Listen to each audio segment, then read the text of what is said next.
Alam niyo po, pag may inalis ang Diyos sa iyo, laging mas maganda ang ipinapalit ng Diyos. Maniwala ka, pag may inalis sa iyo ang Diyos, laging mas maganda ang ipinapalit ng Diyos. Pag may inalis ang Diyos sa iyo, laging kakumpletuhan mo ang ipapalit ng Diyos. At pag may inalis ang Diyos sa iyo, laging deserve mo ang ipapalit ng Diyos. At pag nagpalit na ang Diyos, ito na yung for life, mamahalin ka. Ito na yung for life, magiging tapat sa iyo. Ito na yung for life, mag-i-stay na sa tabi mo. Ang kailangan mo lang gawin, gaya ng sinabi ng Panginoon sa Israel sa pamamagitan ni Isaiah, forget the former things, do not dwell on the past, see, I am doing a new things.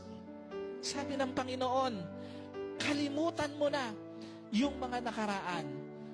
Tingnan mo, may ginagawa ako ng mga bagong bagay para sa iyo.